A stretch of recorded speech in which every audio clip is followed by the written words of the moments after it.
Hello, everybody, and welcome to NBC News Channel 13's 13 Now, your own personalized YouTube newscast. With you, as usual, is your friendly neighborhood anchor, Steve Koosh. I'm here to break down some of the top stories that we are chasing today here in the capital region. And usually, if you're new to this, here's how it works. We start off with some serious stuff, and then we end with some, well, today it's going to be a downright silly story, so brace yourself for that.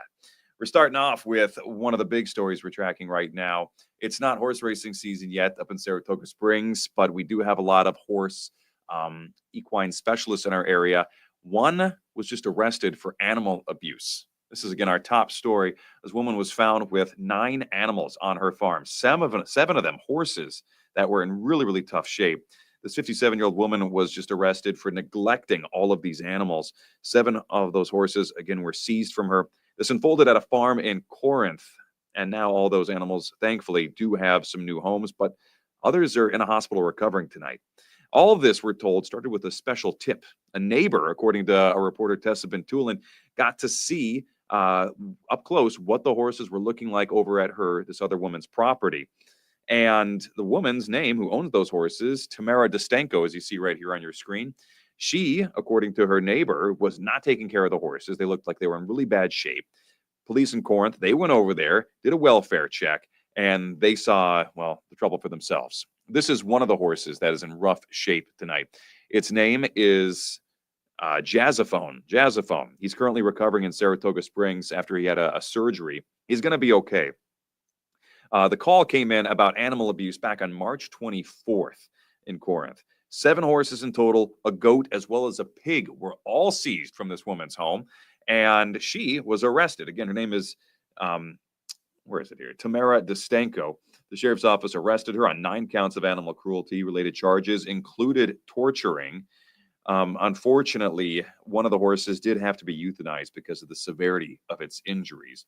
The other 6 surviving horses will be put up for adoption once they've healed and are well enough to go back out and leave the hospitals.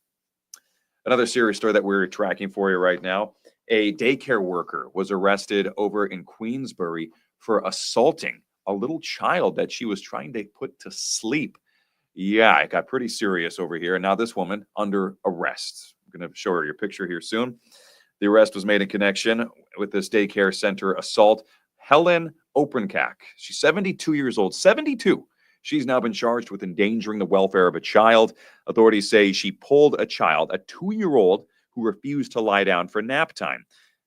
Openrek pulled this child, again a 2-year-old, by the hood of their sweatshirt, put him down on the ground, and then held them there aggressively until the child went to sleep. That is according to the Warren County Sheriff's Office. The Sheriff's Office says they received a complaint back on February 26th about potential inappropriate conduct by a staff member at the Child Time in Queensbury.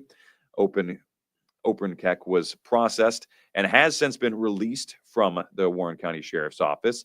She is, however, set to appear back in Queensbury Town Court at a later date. I'm sure a lot of parents pretty upset tonight, wanting to know whether or not their kids might have also been abused or assaulted at that Child Time in Queensbury. I'm sure we're not hearing the end of that story quite yet.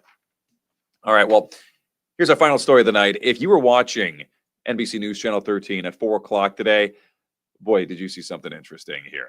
We often hear about firefighters trying to rescue cats from trees. You familiar with this? You ever seen a cat get stuck in a tree and breaking news be cut in live to a cat stuck up in a tree? That is what happened earlier today around 4 o'clock. This little guy right here, don't know what his name is. I'll call him Whiskers. You can see him meowing right there. He somehow managed to climb all the way up this tree. I'm talking, he was at least 50 feet up in this tree, and he's been there for a couple of hours.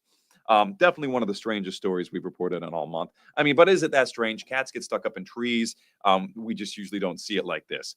No idea how they're going to get little Whiskers here down. We're told the owner called the sheriff's department over in, I believe that would be Saratoga County, in the town of Wilton, said, hey, my cat is up in a tree. He ran up there. He's stuck. I have no idea how we're going to get him down. Can you help me? Well, we heard that over our police scanners. We sent out one of our photographers, and lo and behold, yeah, this is what we saw. This tree is dead. This is a dead tree. I don't know how safe it would be for anyone to climb up that tree. I mean, because it could possibly, the branches could collapse. You could bring down the whole thing. It doesn't look very stable for anything other than, as you saw, a cat. So how they're going to get it down from 50 feet, hopefully Whiskers will just carefully cat crawl his way back down to safety. But best of luck to him. We don't know how that story turned out yet. Why? Because cats sometimes will climb up trees and get stuck for days on end. And if he doesn't come down, I don't know if the fire department's going to risk going up there or Department of Public Services, but that cat's just going to be up there, and we can't have a photographer there all day. We are going to try to reconnect with that cat's owner and figure out what is going on. So be sure to tune in tomorrow. We'll have an update for you. In the meantime, if you're looking out your window right here in the capital region, we've got rain, a lot of rain here in the region moving on through. We've got thunderstorms. We've got actually tornado warnings that are happening in certain other spots. We're going to be telling you all about that. Meteorologist Rachel Teedy's breaking down the cold, wet rain that is just socking us for the next couple of days. You won't want to miss it. We'll have that in about 45 minutes over on NBC News Channel 13. Hopefully we see you there. Again, that is at 11 o'clock. But as I always say, if I don't see you, if you got kids, you need to get to bed. I understand. Have a great night, and maybe I'll see you later. Bye.